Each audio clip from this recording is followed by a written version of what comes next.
पिछले कुछ सालों में जब से बीजेपी की सरकार बनी है तब से एक बात हमेशा सुनने को मिलती है कि बीजेपी अमीरों की सरकार है, अंबानी अडानी की सरकार है, ये सिर्फ अमीरों के लिए काम करती है। तो आज हम जानेंगे कि क्या बीजेपी अमीरों की सरकार है या नहीं। और ये जानने के लिए आज हम भारत के सबसे अमीर इंसान मुकेश अंबानी जी की बढ़ती हुई इनकम के बारे में बात करेंगे और जानेंगे इनकी इनकम बढ़ने के पीछे बीजेपी है या फिर इनकी हार्डवर्क और स्मार्ट वर्क है। तो नमस्कार दोस्तों, स्वागत करते हैं आपका चार्जिंग पॉइंट हिंदी में। दोस्तों, आज के इस वीडियो में आप जानेंगे मुकेश अंबानी जी के बारे में सब कुछ। 2014 से पहले उनकी इनकम कितनी थी, इस समय कितनी है। इसके अलावा आप जानेंगे मुकेश अंबानी जी की इनकम सोर्स के बारे में सब कुछ। तो जुड़े रहिए आप इस वीडियो के साथ। दोस्तों, मैं ऐसे ही एजुकेशनल टॉपिक पे बात करता हूँ, तो अगर आपको मेरा काम पसंद आता है तो अब आप मुझे सपोर्ट कर सकते हैं पेट्रियन और यूट्यूब में ज्वाइन बटन के थ्रू। और अब आप मुझे फेसबुक, इंस्टाग्राम, ट्विटर में भी फॉलो कर सकते हैं और मेरी वीडियोस को वहां पे भी शेयर कर सकते हैं, लिंक डिस्क्रिप्शन में। पहली बार साल 2008 में मुकेश अंबानी जी वर्ल्ड के टॉप 10 रिचेस्ट पर्सन की लिस्ट में आए थे। 2008 में उनकी टोटल वेल्थ $43 बिलियन थी और उनकी रैंक वर्ल्ड रिचेस्ट पर्सन में 5th थी। 2008 से 2011 तक 4 साल वो फोर्ब्स की टॉप 10 वर्ल्ड रिचेस्ट पर्सन की लिस्ट में थे। 2010 में मुकेश अंबानी जी की टोटल वेल्थ गिर के $29 बिलियन हो गई थी, पर उस समय फोर्ब्स ने प्रेडिक्ट किया था कि मुकेश अंबानी जी 2014 में वर्ल्ड के रिचेस्ट पर्सन होंगे और 2014 में उनकी टोटल वेल्थ $62 बिलियन के आसपास होगी, पर ऐसा कुछ देखने को नहीं मिला। 2011 के बाद से मुकेश अंबानी जी की वेल्थ और गिरने लगी और 2014 आते आते उनकी टोटल वेल्थ $18.6 बिलियन रह गई थी। और 2014 में फोर्ब्स की वर्ल्ड रिचेस्ट पर्सन की रैंकिंग में उनकी रैंक पिछले 8 सालों में सबसे कम थी। 2014 में उनकी रैंक 40 थी, 2008 में 5वीं रैंक थी और 2014 में 40वीं रैंक पे आ गए थे मुकेश अंबानी जी। पर साल 2015 से मुकेश अंबानी जी की इनकम दोबारा से बढ़ने लगी। साल 2015 में मुकेश अंबानी जी की टोटल वेल्थ $21 बिलियन हो गई थी और 2020 आते आते इस समय मुकेश अंबानी जी की टोटल वेल्थ $75.8 बिलियन हो गई है। ये कैसे हुआ है वो मैं आपको आगे वीडियो में बताऊंगा। 2020 में एक समय मुकेश अंबानी जी वर्ल्ड के 4th रिचेस्ट पर्सन थे और उनकी वेल्थ $80 बिलियन तक पहुंच गई थी। उस समय मुकेश अंबानी जी की कंपनी रिलायंस की share price all time high पे थी, पर फिर उसके बाद रिलायंस की शेयर प्राइस थोड़ी कम हो गई, उसके चलते उनकी रैंक भी गिर गई। इस समय मुकेश अंबानी जी वर्ल्ड के 6th रिचेस्ट मैन है और उनकी टोटल वेल्थ $75.8 बिलियन है। एक बात मैं कहना चाहता हूँ कि रैंकिंग बहुत तेजी से ऊपर नीचे हो रही है, तो फ्यूचर में मुकेश अंबानी जी की कौन सी रैंक होगी मुझे पता नहीं, तो इस पॉइंट को लेके मुझे टारगेट मत करना। ये पूरी इनकम हिस्ट्री बताने का मेरा मोटिव यही था कि बिजनेस में अप डाउन चलता रहता है, इसमें किसी भी गवर्नमेंट का कोई भी हाथ नहीं होता है। गवर्नमेंट पॉलिसी बनाती है, पर बिजनेस कैसे चलाना होता है वो इसके ओनर के हाथों में रहता है। जब 2008 में मुकेश अंबानी जी वर्ल्ड के 5th रिचेस्ट मैन थे, तब किसी ने नहीं बोला था कि कांग्रेस उनको रईस बना रही है या मनमोहन सिंह जी जनता का पैसा मुकेश अंबानी की पॉकेट में डाल रहे हैं। उस समय किसी ने कोई भी एलिगेशन ना कांग्रेस पे लगाया था, ना ही मुकेश अंबानी जी पे लगाया था। पर आज जब उनकी वेल्थ फिर से बढ़ रही है तो अब सबको किस बात की जलन हो रही है पता नहीं चल रहा है। शायद जिस समय कांग्रेस थी उस समय ये लिबरल्स मुकेश अंबानी जी को कुछ नहीं बोलते थे, उस समय ये उनके भगवान थे। पर आज जब बीजेपी की सरकार है तो भले ही सामने वाला इंसान जितनी भी हार्डवर्क कर ले, उसे ये लिबरल्स हम लोगों के सामने इस तरह से रिप्रेजेंट करते हैं कि मानो उन्होंने पैसा कमा के कोई क्राइम कर दिया है। फॉल्स एलिगेशन लगा लगा के बस बदनाम करना इनका मोटिव है, पर हम सबको पता है कि इनका मेन टारगेट कौन है। अब तक तो इन्होंने मुझे भी भक्त बना दिया होगा, पर मैं बस आपसे यही कहूंगा कि इस वीडियो को आप पूरा देखिए और कोई भी फेक न्यूज फैलाए तो उसे ये वीडियो की लिंक भेज दीजिए। पलट के वो आपको सिर्फ भक्त बोलेगा, उसके अलावा उसके पास और कोई बात कहने को नहीं होगी। मुकेश अंबानी जी की इनकम बढ़ने के पीछे का पहला सोर्स जियो का इंडियन मार्केट में सक्सेसफुल होना है। साल 2016 में रिलायंस जियो की शुरुआत हुई थी। सिर्फ 4 साल में जियो के पास 400 मिलियन से ज्यादा यूजर है। मोबाइल नेटवर्क में जियो भारत की नंबर 1 कंपनी है और भारत की टॉप 5 वैल्यूएबल कंपनीज में से एक है। जियो के मार्केट में आने से भारत में एक बहुत बड़ा इंटरनेट रेवोल्यूशन देखने को मिला है, जिसके चलते आज के समय में भारत में इंटरनेट बहुत से डेवलप देशों से सस्ता है, यहाँ तक कि चाइना से भी सस्ता इंटरनेट भारत में। और इसी के चलते चाइना भारत के टेलीकॉम मार्केट में नहीं घुस पाया है, क्योंकि जियो जितना सस्ता इंटरनेट चाइना भी नहीं दे पा रहा है। इंटरनेट के अलावा जियो ने फ्री कॉलिंग वाला सिस्टम भारत में इंट्रोड्यूस किया था, जहां लोग कॉलिंग के लिए पैसा देते थे, वहीं आज कॉलिंग के लिए ₹1 तक नहीं देते। जियो ने भारत का टेलीकॉम मार्केट पूरी तरह से चेंज कर दिया।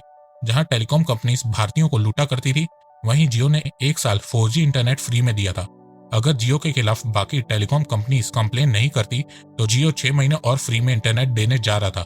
वैसे ये वही जियो है जिसे आजकल लोग बाइकआउट करने की बात कर रहे हैं। मुझे समझ में नहीं आता कि हम भारतीय कितने एहसान फरामोश हो गए हैं कि कुछ पढ़े लिखे गवार लिबरल्स की बातों में आके जियो को बाइकआउट करने चले। लगता है कि हम भूल गए हैं कि 2016 से पहले हम लोग 1 GB इंटरनेट प्लान के लिए कितना पैसा देते थे। पर टेंशन मत लीजिए, मैं आपको भूलने नहीं दूंगा। ये रहा 2016 का 4G इंटरनेट प्लान। जरा चेक करते हैं कि उस समय 1 GB इंटरनेट कितने का मिलता था। 255 रुपए का, और वो 1 GB पूरे 28 दिन चलाना रहता था। 90 दिन का प्लान 1495 रुपीज का था, जिसमें 30 GB मिलता था। और आज 550 रुपए के आसपास 84 दिन के प्लान में पर डे 1.5 GB मिलता है। जहां 1 GB 255 रुपए का पड़ता था, वहीं आज 12 से 14 रुपए का पड़ रहा है। और कुछ बेवकूफ लोग कहते हैं कि मुकेश अंबानी जी ने हमें बहुत लूट लिया है। एक बात मैं बोलना चाहता हूँ कि जो लोग आज जियो को बाइकआउट करने के बारे में बोल रहे हैं, वही लोग कल जब जियो 5G लाएगा तो वापस से अपना नंबर पोर्ट करवाएंगे। और रही बात जियो को बाइकआउट करके लॉस पहुंचाने की, तो मैं आपको बता दूं कि हमें फ्री में जियो की सर्विस देने के लिए मुकेश अंबानी जी ने 15,000 करोड़ का लॉस झेला है। अगर वो चाहते तो स्टार्टिंग से ही इंटरनेट पे कुछ प्राइस सेट कर सकते थे। सबसे कम प्राइस तो इंटरनेट पे दे ही रहते, लोग वैसे भी जियो लेते। पर उन्होंने एक स्मार्ट मूव खेला, इंटरनेट फ्री में दिया, थोड़े टाइम तक लॉस सफर किया, उसके बाद जियो को भारत की नंबर 1 टेलीकॉम कंपनी बना दिया। तो सोचो, जो इंसान 15,000 करोड़ का लॉस झेल सकता है, अगर उसके कंपनी के 50 से 60 लाख यूजर के नंबर भी पोर्ट हो गए तो भी उसे कोई फर्क नहीं पड़ेगा। वैसे एक बात आपको और बता दूं कि जियो को 4G लाइसेंस 2013 में कांग्रेस के समय में मिला था। तो ये कहना कि जियो का प्रमोशन मोदी जी कर रहे हैं, बिल्कुल बकवास है। हर देश का प्राइम मिनिस्टर या प्रेसिडेंट खुश होता है जब उसके देश की कंपनी अच्छा काम कर रही होती है। मुकेश अंबानी जी की इनकम बढ़ने का एक main source Indian stock market का ऑल टाइम हाई पे जाना है। जहां 2014 में रिलायंस इंडस्ट्री की शेयर प्राइस 400 रुपए के आसपास थी, वहीं 2020 में रिलायंस की शेयर प्राइस 2300 रुपए तक पहुंच गई थी। अभी इस समय शेयर वैल्यू थोड़ी गिरी है, इसीलिए वर्ल्ड रिचेस्ट पर्सन की रैंक में मुकेश अंबानी जी की भी रैंक गिर गई है। पर फ्यूचर में जैसे जैसे रिलायंस की शेयर की प्राइस बढ़ेगी, वैसे वैसे मुकेश अंबानी जी की भी इनकम बढ़ती रहेगी, क्योंकि रिलायंस इंडस्ट्री में 50.49% शेयर मुकेश अंबानी जी के पास है। अब इतना समझाने के बाद भी कुछ लोग नहीं समझे होंगे, अभी बीजेपी मोदी कर रहे होंगे। तो आपको मैं एक ऐसा एग्जांपल देता हूं जिसको आप चाह के भी झुटला नहीं सकेंगे। इलॉन मस्क का एग्जांपल लेते हैं। पिछले साल तक इलॉन मस्क वर्ल्ड के टॉप 10 रिचेस्ट पर्सन की लिस्ट में नहीं थे, पर इस साल वो वर्ल्ड के सेकंड रिचेस्ट पर्सन बन गए हैं। अब आप सोच रहे होंगे कि कैसे, मैं आपको बताता हूँ। इलॉन मस्क की कंपनी है टेस्ला। टेस्ला का शेयर 2019 के एंड तक सिर्फ $86 था।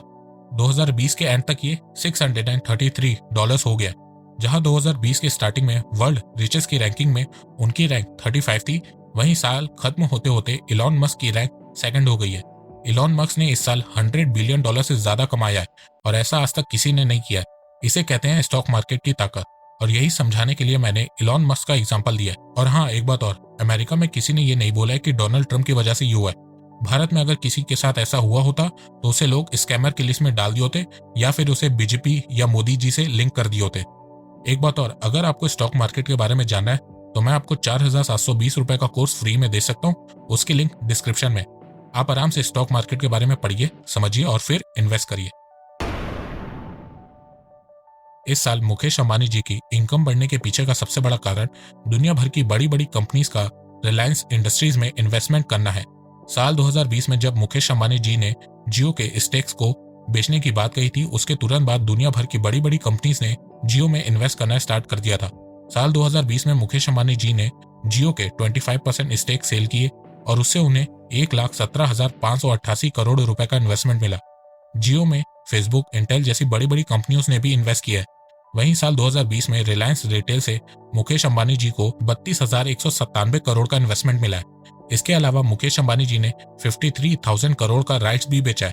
जहां 2020 में सारी दुनिया कोरोना से परेशान थी, बड़ी बड़ी कंपनीज लॉस में जा रही थी, वहीं मुकेश अंबानी जी ने इस समय का फायदा उठाया और अच्छा खासा पैसा कमा लिया। अब आप लोग सोच रहे होंगे कि मुकेश अंबानी जी ऐसा क्यों कर रहे हैं, क्यों अपनी कंपनी के स्टेक्स को बेच रहे हैं। तो इसके पीछे का रीजन ये है कि मुकेश अंबानी जी रिलायंस को मार्च 2021 तक डेट फ्री, कर्ज मुक्त करना चाहते हैं। जहां हमारे देश में कुछ लोग सरकारी बैंकों का पैसा खा के भाग जाते हैं, वहीं मुकेश अंबानी जी पूरा पैसा पे करके रिलायंस को डेट फ्री कंपनी बनाना चाहते हैं, और जल्दी ये रिलायंस को डेट फ्री कर भी देंगे। कुछ लोग बोलेंगे कि रिलायंस ऑलरेडी डेट फ्री हो चुकी है, तो ऐसा नहीं है। रिलायंस ने जो जियो के स्टेक बेचे हैं, उनका पैसा रिलायंस के पास धीरे धीरे आ रहा है। 100-200 करोड़ तो है नहीं कि एक बार में कंपनी दे देगी, 1,17,000 करोड़ से ज्यादा है। तो फॉरेन कंपनी रिलायंस को पैसा किस्तों में दे रही है और रिलायंस धीरे धीरे अपने कर्ज को कम कर रही है। आप यहाँ ध्यान से देखो, यहाँ नेट डेट फ्री लिखा है। सिंपल में समझाओ तो रिलायंस ने अपने पास इन्वेस्टमेंट से, शेयर से, प्रॉफिट से और भी बहुत सी जगहों से कर्ज जितना पैसा अरेंज कर लिया है और इसे धीरे धीरे चुका रहा है। तो यहाँ पे सरकार को डरने की कोई जरूरत नहीं है। अब आप में से कुछ लोग बोलेंगे कि रिलायंस ने अगर पैसा जुटा लिया है तो एक बार में क्यों नहीं सारा कर्ज चुका देता है। तो देखो, कर्ज को धीरे धीरे चुकाने के पीछे बहुत से रीजन है। पहला रीजन, आप 20 सेकंड वीडियो को रिवाइंड कर लीजिए, आपको समझ में आ जाएगा। दूसरा बड़ा रीजन है टैक्स। जब किसी कंपनी पे लोन होता है तो उसे भारत में बहुत से टैक्स बेनिफिट मिलते हैं, इसीलिए बड़ी बड़ी कंपनीज टैक्स कम देने के कारण कभी कभार इंफ्रास्ट्रक्चर पे या फिर कंस्ट्रक्शन पे या फिर और किसी कारण से बैंकों से लोन ले लेती है और उसे आराम आराम से चुकाती है, जिसे उसे कम टैक्स देना पड़े। अगर आप चाहे तो मैं इस पे एक डिटेल से वीडियो बना दूंगा। और वैसे भी रिलायंस की कुछ डील इस पैंडेमिक के चक्कर में अटकी हुई है, जो आने वाले टाइम में पूरी हो जाएगी और फ्यूचर में आपको रिलायंस कर्ज मुक्त होते हुए दिख जाएगा। फ्यूचर की बात करें तो मुकेश अंबानी जी की इनकम फ्यूचर में और बढ़ेगी और इनकी बढ़ती हुई इनकम से कुछ लोग हमेशा की तरह परेशान रहेंगे और इसका कनेक्शन मोदी जी से है, ये बकवास करते रहेंगे। पर मैं आपको पहले ही बता दे रहा हूँ कि मुकेश अंबानी जी की इनकम फ्यूचर में कैसे बढ़ेगी।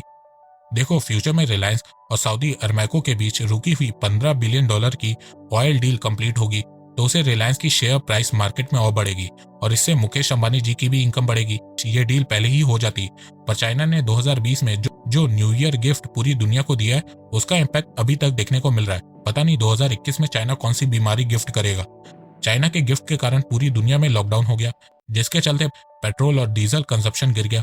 कोई भी देश क्रूड ऑयल खरीद नहीं रहा था, पर क्रूड ऑयल कंपनीज प्रोडक्शन पे प्रोडक्शन किए जा रही थी, जिसके चलते क्रूड ऑयल प्राइस क्रैश हो गई और दुनिया भर में जितनी भी क्रूड ऑयल कंपनीज थी उनको अच्छा खासा लॉस हुआ, जिसके चलते डील अभी कुछ टाइम के लिए रोक दी गई है। तो फ्यूचर में आपको ये डील कंप्लीट होते हुए दिखेगी।